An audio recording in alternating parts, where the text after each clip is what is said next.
Good morning, everyone. Good morning. Yeah.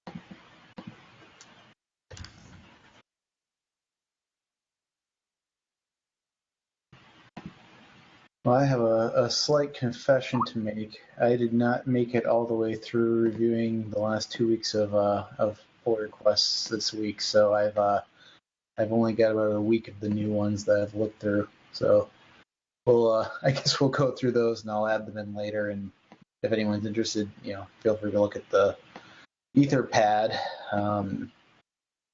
But yeah, let's see. Of the ones that I did look at, we've got some. We're just kind of in general moving a lot of stuff into their own mempools now in BlueStore, so that we can better track where memory is going. So there's one in here for BlueFS, but there's probably a couple of other PRs floating around for moving other stuff in there too. Let's see what else. A couple of different lockless PRs for various things. I haven't looked at this one from Adam for removing crush lock. That could be interesting potentially. And then Dan Lambright's stuff is really cool. I'm very excited potentially for the work that he's doing. That's kind of that last one there. And then also this RTC programming model one for BlueStore. I just very, very briefly skimmed that, but yeah, worth looking at if you're interested in what's going on in BlueStore. There's a whole bunch of stuff that closed. The IB verbs RDMA support for the async messenger merged. So that's pretty exciting. I have no idea what kind of testing that has gone through so far, but if you're interested in InfiniBand support, that might be worth giving a try. We merged the new RocksDB config ops settings. Basically, we switched to large buffers, fewer larger buffers, because it reduces write amp in RocksDB. So the hope there is that it should make things better. It seems to in our tests. Unfortunately, in really long-running tests, it looks like we're still throwing so much data at RocksDB that we start stalling on compaction from level 0 to level 1. A couple of things that we probably still need to go back and verify are that we're doing everything we can to make level 0 to level 1 compaction fast. It's single-threaded, so it basically the faster you can make it, the better. All compactions to other levels you can do multi-threaded, but that one you can't.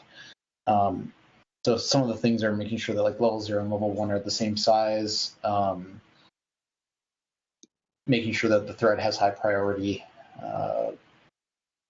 reducing the amount of data that goes into level 0. So there's actually it's kind of down in the discussion topics section, but Sage had a proposal for the RocksDB write-ahead log to kind of try to make sure that we don't promote stuff into level 0 that's short-lived. So if we can do that, potentially, depending on how much like write-ahead log traffic we're leaking into level 0 that we don't want there, that might help this as well. It'd be good if we could actually do something to actually see how many of those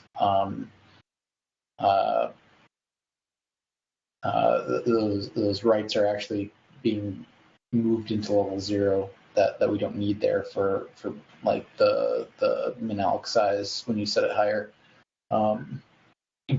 But at least, you know, we've got an idea there for how we might solve it if it turns out that that's also a problem. What else is going on here? A bunch of other Blue Store stuff for parallel transaction submissions that closed in favor of another one. There's just kind of generally a lot of work around that kind of stuff.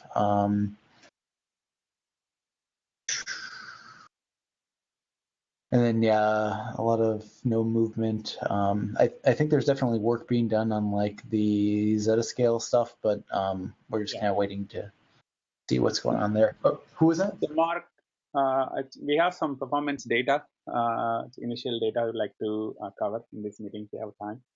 Oh, fantastic. Yeah, absolutely. Here, why don't I just quickly go through the rest of this, and then you guys can absolutely present. Okay, just quickly then, if you're interested in the RocksDB tuning numbers and the Etherpad under the first discussion topic there's a link to some of the compaction statistics that we were gathering for different kinds of combinations of settings. So you can kind of see what the differences were there. It's actually pretty easy to grab all that data from the RocksDB log line that gets embedded in the Ceph OSD logs. And there's a parser that we wrote that's in the CBT tools directory for that, if anyone's interested in looking at any of that stuff. We've talked about most of this already. There's a link to Sage's proposal for the RocksDB, eliminating Red Hat log leaks. And then, I didn't get a chance to upload this yet. I will do so and provide a link for it. But we did some testing for Sam's EC overwrite patch, which has a little bit of a negative performance impact for just normal replicated writes, and probably for erasure-coded writes too. The gist of it is that it doesn't really make sense to us why we're seeing what we're seeing, but it doesn't really have much of a performance impact at all, or a CPU usage impact at all, except in like 4 megabyte write cases. Either we saw both in Rados Bench and in RBD. So basically for 4 megabyte writes, we're seeing like a 10 to 20% CPU usage increase and maybe up to a 5% decrease in performance. Like I said, we're not really sure why in that case we'd see it. We were kind of more expecting to see it in like a small random write case where we did not see it. So I'll probably at some point try to go back and look at it with perf and see if we can tease out what exactly it is. And then one other thing I don't have written down here that I should mention, though, is that there was a performance regression, a fairly big one in Blue Store, that was due to the RocksDB compile time optimizations no longer being passed in when we changed it to an external project. It turns out that had a really huge performance impact for like small random writes. It was on our test setup here, it was like a 2x performance regression. So that's been fixed, but if in the last couple of weeks you've seen like major performance variations in Blue Store, that probably is at least one contributing factor. There may also be another regression that we're trying to track down. I think Igor's seen it in my bisect that I did for this other problem. I did see some evidence that there may be another regression. It's also possible that there was actually a performance increase that also regressed, and basically it was short-lived. It was there for a little while and then had to go away. Basically, there's a compile time optimization that we can't actually use that may have gotten briefly enabled, that may have actually helped performance and then hurt it when we took it away. But we'll just have to see on that one. So anyway, that's all I've got for this week. Do you guys want to talk a little bit then about your Zetascale testing? Yes. So let me present a slide. So.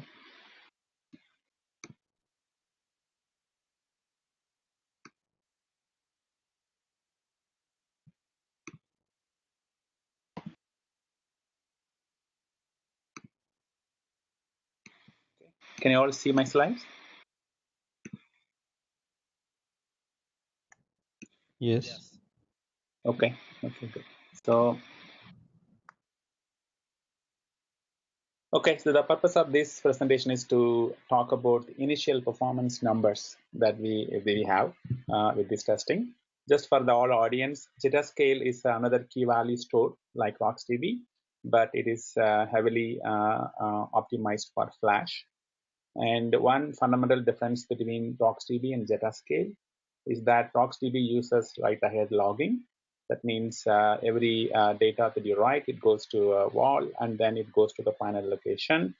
Zetascale uses write-behind logging, where the data is written to the final location directly, and we create just a metadata log.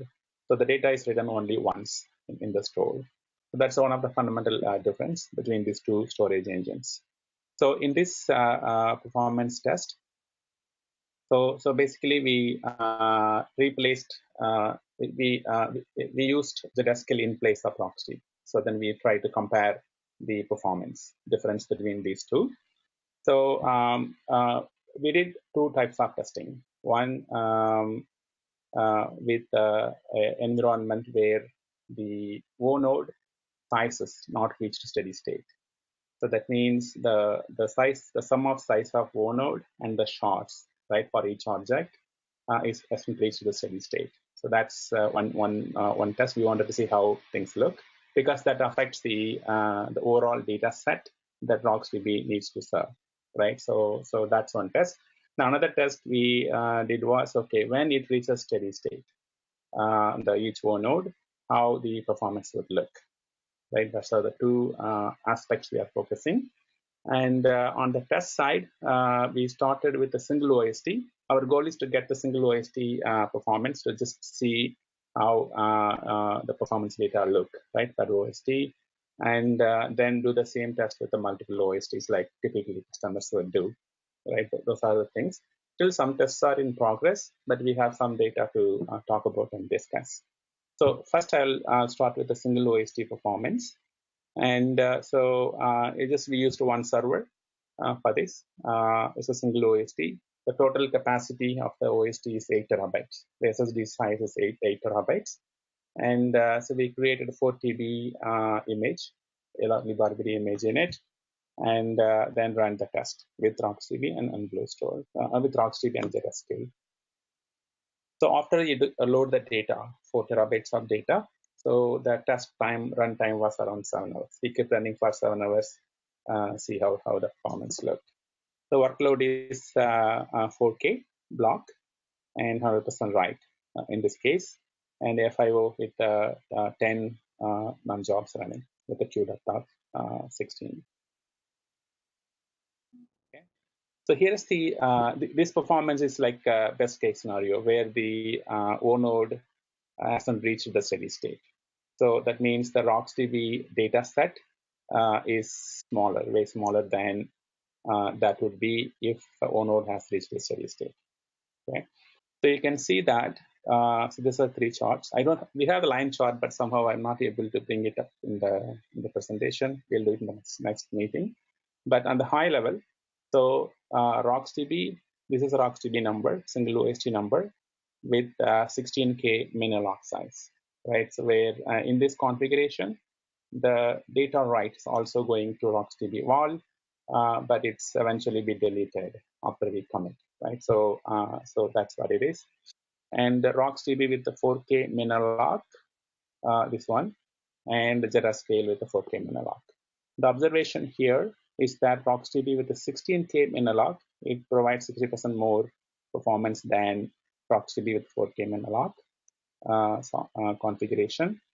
And but Zetascale also provides similar performance. Right, that's the observation. And Here in this test, even though we run 7 hours, what we notice is that the performance is keep going down. It doesn't reach a steady state, even with RocksDB 16K Minilog. Sorry, so these two tests hasn't reached the it keep going down. RocksDB the 4K. I think RocksDB with the 16K it's kind of steady state, but these things are going down. Right, they haven't reached the steady state. Okay. So typically when we do the benchmarking, we use a small data set. Most likely we'll be observing this kind of performance per OST, even with the multiple OST numbers. So that I consider as the best case or non-steady state numbers. Okay. So next one is the steady state performance. So the same configuration, the way we achieve the steady state, the way we emulate the steady state is as follows. So we set the max alloc size, right, for the allocator, block allocator to 4K. So when we fill the storage, after we create the image, first thing we do, we fill up the storage by sequentially writing 1 MB blocks. And when we do that, for each 1 MB write, so since max alloc size is 4K, so each 4K will get a separate block. And so your O node will be blotted to almost steady state number. So the O node size that I observe is 16 to 24K after the load completed. So typically, this environment will reach this state after maybe many days of runs. If you do a typical way, you create an image, write for 1 MB, fill up the image with 1 MB sequential writes, and then you go do a 4K. So if you do that, maybe after some days, a week maybe, you will reach this state.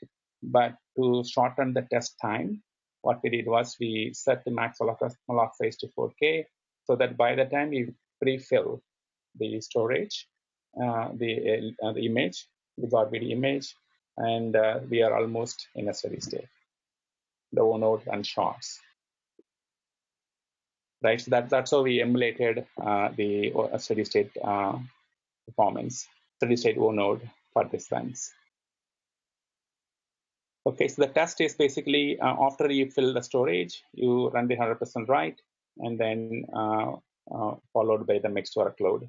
So we ran 100% write in 70/30 and see how the performance impacts, right, this steady state.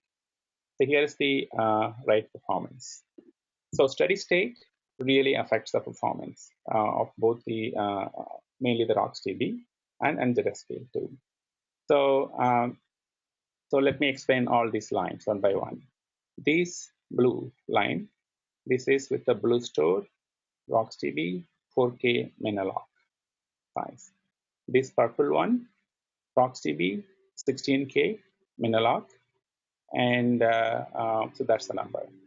This orange bar is Zetascale with the 4K Minilog, and I'll explain what is this one. So first we'll focus on these three.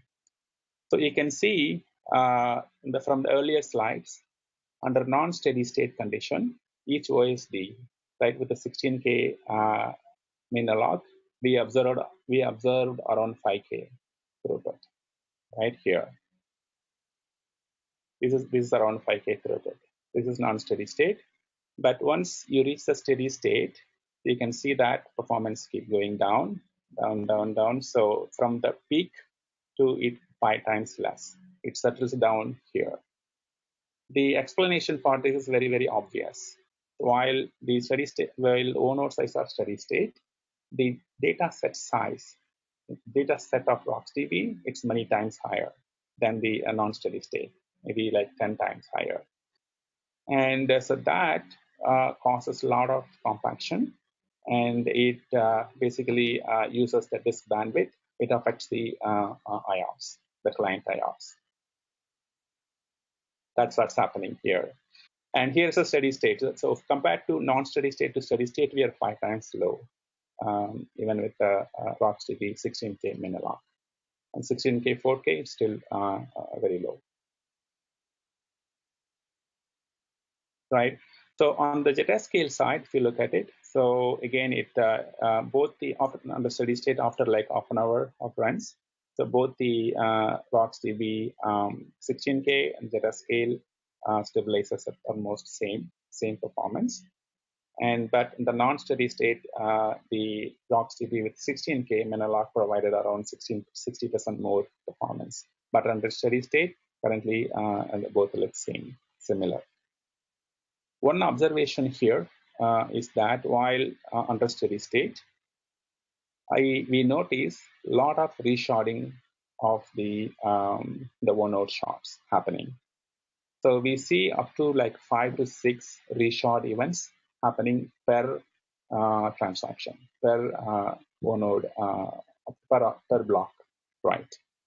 I think under steady state that is not expected. It looks like a bug that we need to address. But steady state, we expect so 2 writes, right? So on the OneNode header and the shard, because it's a 4K steady state, so the resharding should not be happening. But here we observe that it's happening. Maybe that could be the one reason that this is dropping to this level. If we go and fix that, maybe the RocksDB with 16K Menelog may perform better. But we need to go and understand why this lot of reshards happening under steady state. So that is also affecting very badly the Zetascale. Zetascale uses B-tree for storing data. Zetascale default B-tree node size is 8K. So when you write a block, so when you write an O node, you'll write the header and one or more shards, right? So that's what happens.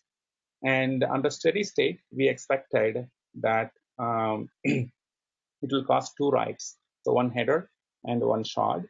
So technically 2 B-tree writes. That's what we expected. But what we observe here is around 5 writes happening. So one shard header, one O node header, and like many reshard things causing 5 B-tree node write. And that's also causing the poor performance in Zetascale. So if we go and fix it, if we make it like a steady state, with that expectation is 2 writes. So anticipate Zetascale providing better performance. And here is an example. This is what expected if we go and fix that resharding problem. So the orange bar here is basically the same run with a smaller the RBD object, right? Instead of 4 megabytes, we used 512K. So what this gives is that overall the OneNode plus shard size is around 8 times less than the 4 MB configuration. So that basically, since the overall OneNode size and shard size is less, even with the sharding, the writes to the Zetascale B-tree is basically 2. So maximum is 2. It's like it's emulating a kind of steady state here. So this is what expected if you go and make sure under steady state, it causes 2 writes, OneNode plus 1 shard write. Right. So that's the, or if an alternative thing is if we can use smaller object size, RBD object size for the Zetascale, we'll observe this much. So steady state performance from the beginning, we'll observe this one. And this is expected because Zetascale doesn't have any compaction. The data is returned to the final location upfront, and there's no compaction effect. So you will see steady state performance from the beginning.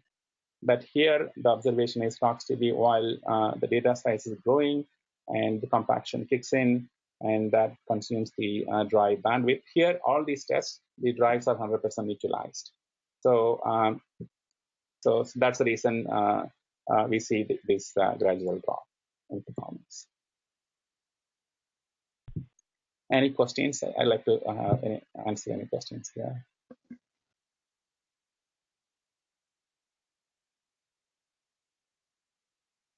You mentioned that there are 2 writes from the ONode update and the was it the PG log, right?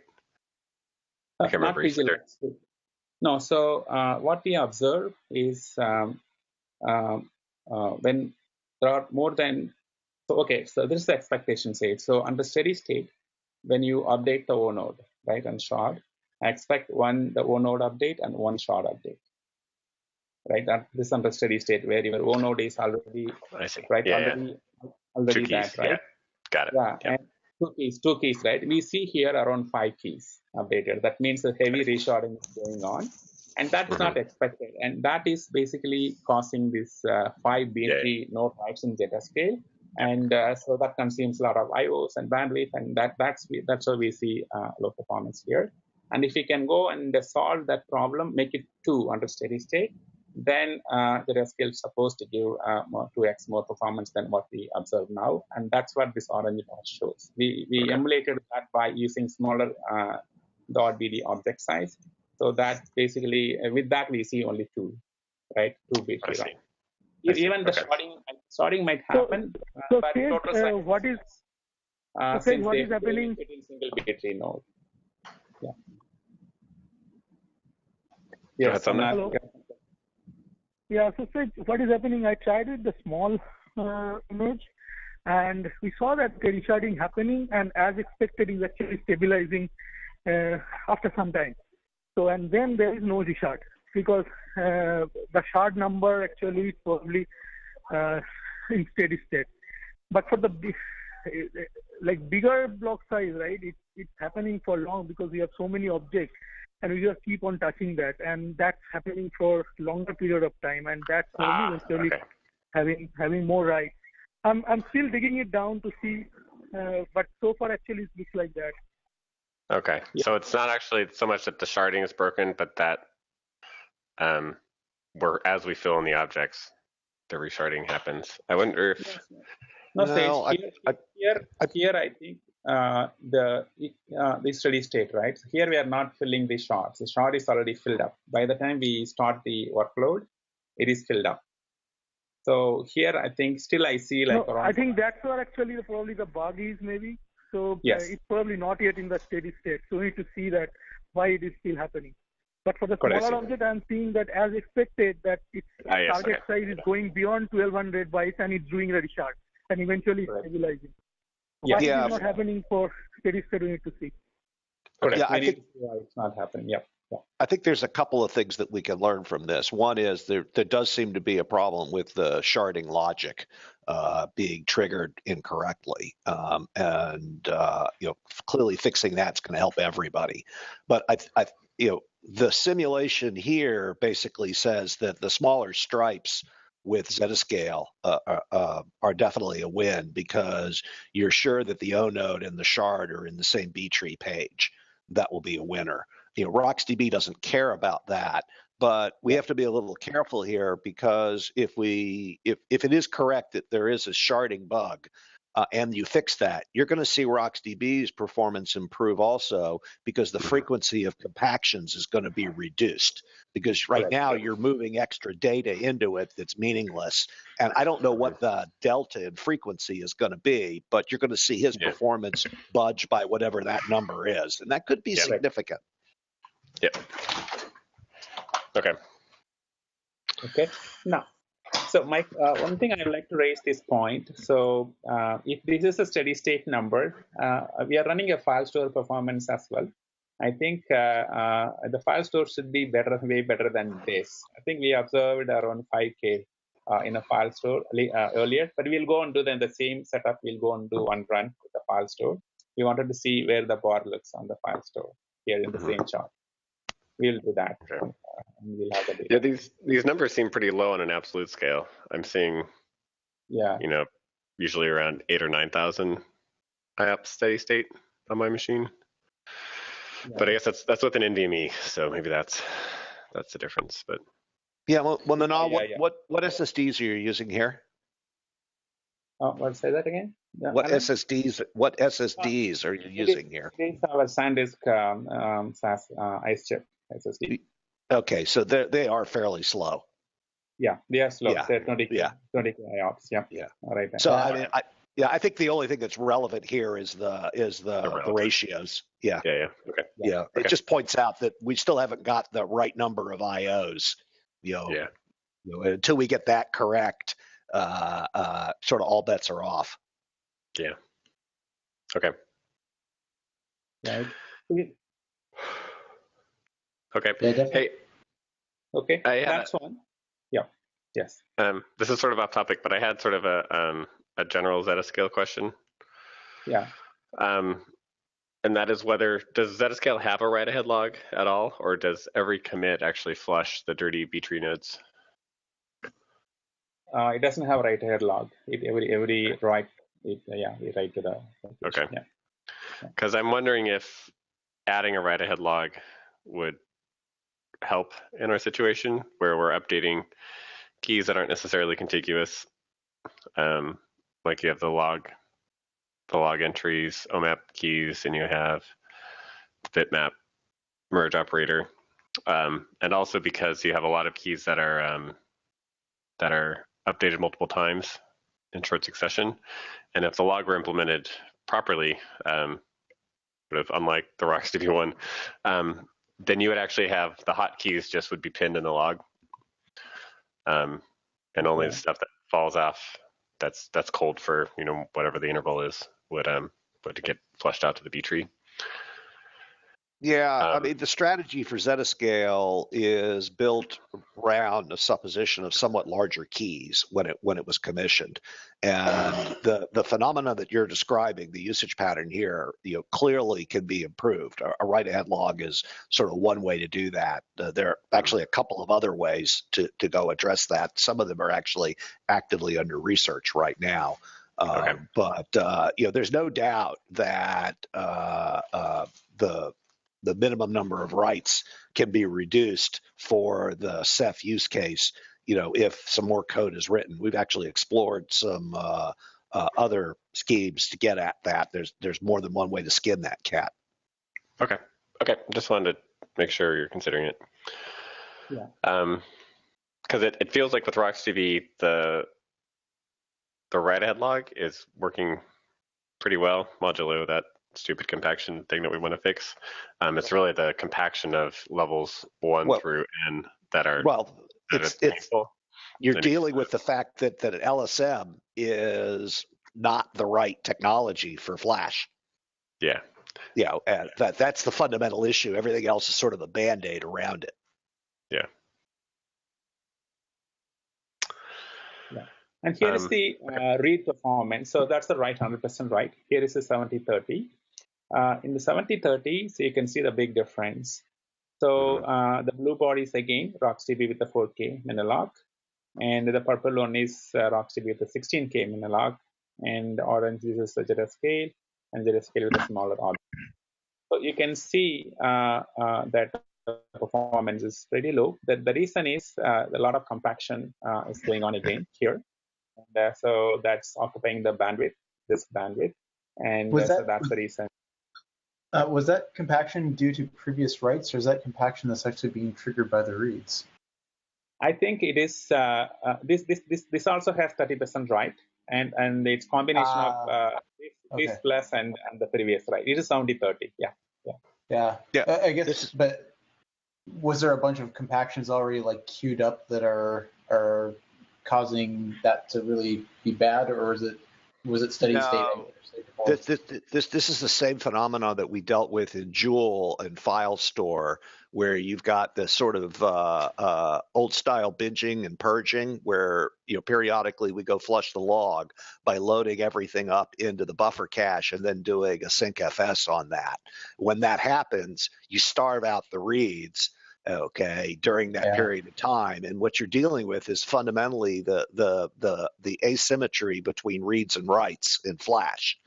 And if you saturate the thing with writes, you know, you start to see that. I mean, if anything, you could, you know, if you rewrote read and write here and substituted sequential versus random on a hard drive, you see exactly the same phenomenon.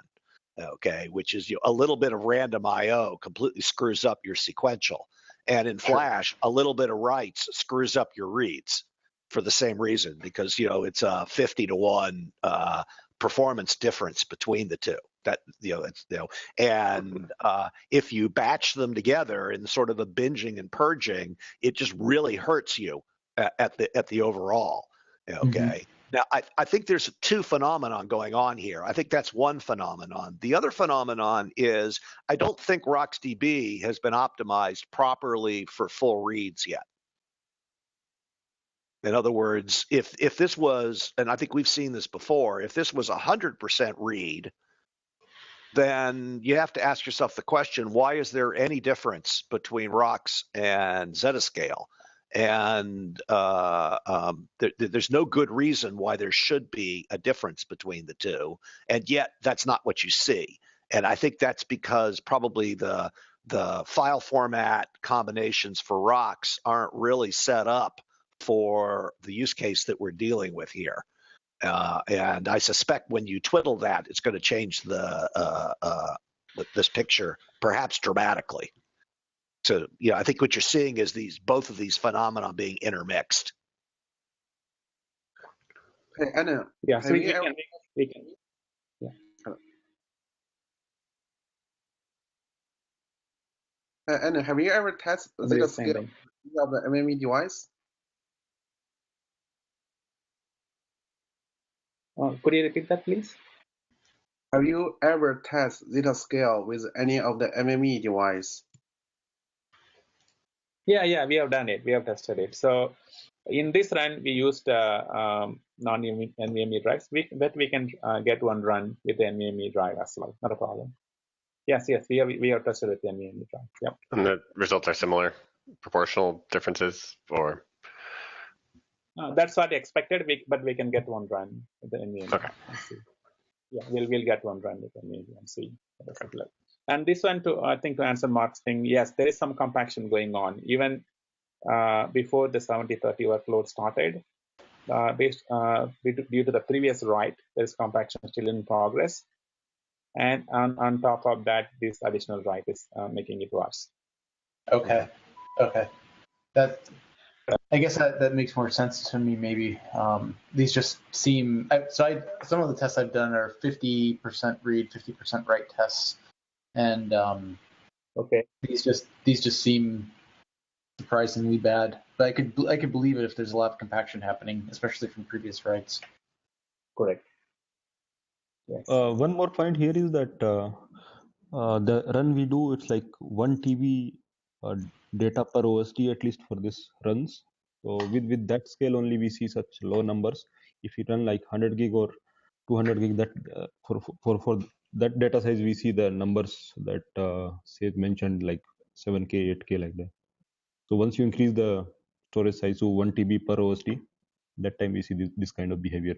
Consistently, it comes to that. Yeah. Again, that strongly suggests to me that the combination of file sizes, DRAM consumption, and compaction schemes for ROX is not set very effectively. Yeah, Alan. So that is one thing. Other thing is seeing the metadata increases in RocksDB, the compaction effect becomes more significant, I think.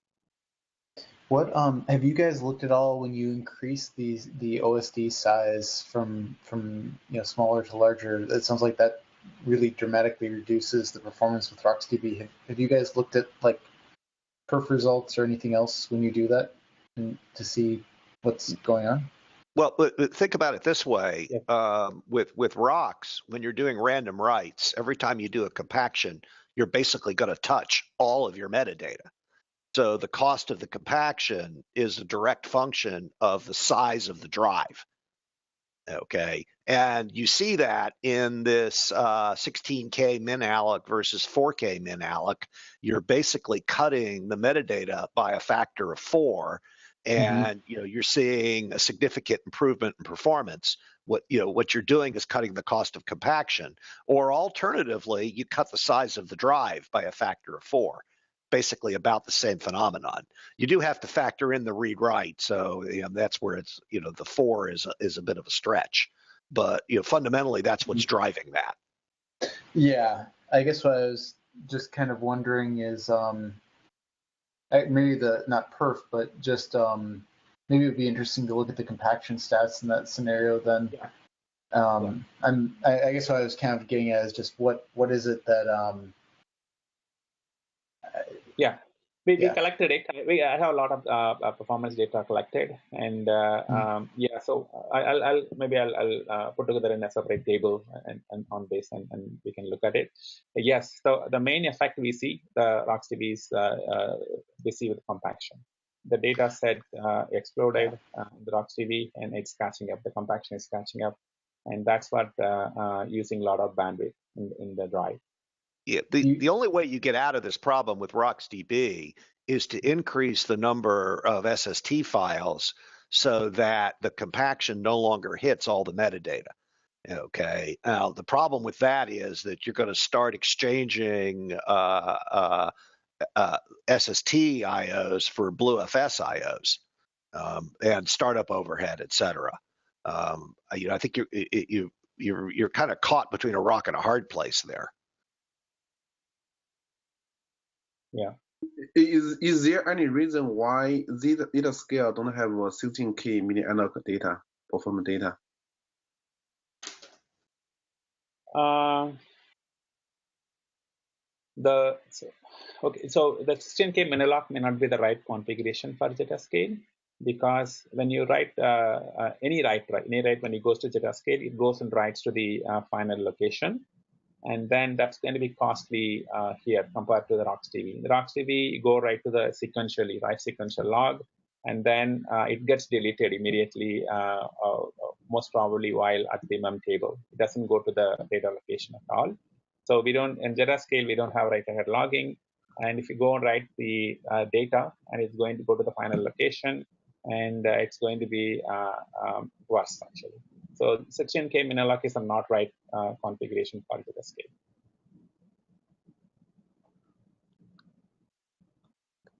Do you have any data of 50% read, 50% write of 4K?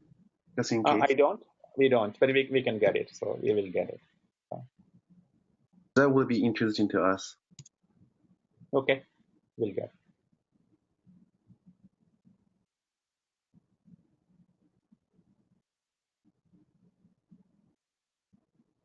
Okay, so so this are then we can discuss over the email if you have questions. I'll send this chart. The next test is basically we want to do the same test with the multiple OSTs, like 4, 8 OSTs, and so on. So this is still in progress. Test is in progress. We have multi-OST performance for the non-steady state scenario, but you can see that it's scaling linearly compared to the when we look at the single OST non-steady state. But it's a work in progress for the Zetascale steady state performance. And also we plan to do 100% read, and we'll do 50-50 as well, right? And then we can talk about that. Is all the code that you guys are testing here, is that up on GitHub yet? The Zetascale code? Yeah, and anything else needed to actually do the testing? I guess the Ceph integration? Yeah, it should be. It should be in the GitHub. Yes, we'll go and confirm, make sure that all the latest changes are in today. Okay, cool. Yeah. If you have any documentation on actually running it, that would be fantastic too. Yeah, sure. I think there's some documentation in the GitHub, and I'll look into it and enhance it. Yeah. Okay, cool. Thanks. Yeah, that's what I had, Sage and Mark, for today. So we'll continue to keep running the test and show you the more data. Yeah. That's great. Thanks. Hey, Mana, can you share this? What you said to Mark to us as well? I'm from Alibaba James, and I'll send this slide, right? Yeah, I'll send to the whole thing. Yeah. Thank you. Yeah, sure. Okay, that's cool.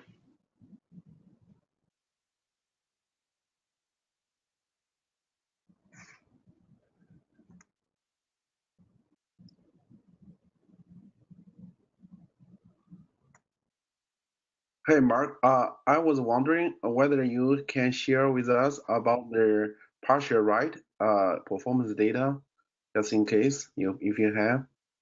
Yeah, sure. I might even have it already up in Google Drive or something. Tell you what, I'll take a look for it and then I'll send it out to the Ceph Develop mailing list. Does that sound good? Thank you. And if you have any of the setup, we also want to try in our data center to see whether we can have any of the performance sharing with you guys once we run the test. Okay. Yep. I can give you that too. The only thing to watch out for is that recently there was a regression in master, and there may actually still be some kind of regression going on. I think Igor said that he was still seeing some kind of regression versus previous tests, so we might need to track that down. But I can certainly give you the results I was seeing in the test parameters and everything. Oh, thank you so much. Thank you, Mark.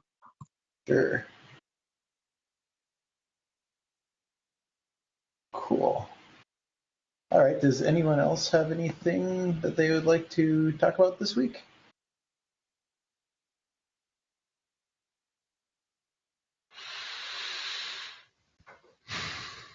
All right. By the way, another issues I probably want to share with you guys about the 25 RDMA over Ethernet. So far, we have a chance to set up all the RDMA, RDMA networking inside our data center. And we are going to have a try with RDMA, a synchronized messenger with RDMA iWorbs soon. So later, probably we're going to share with you guys about the data. But just in case, if you guys have any of their guidance, please send to us as well. And we're probably going to talk with Manox and XGuy soon to get as soon as possible. Okay. Okay. That's great. Looking forward to it.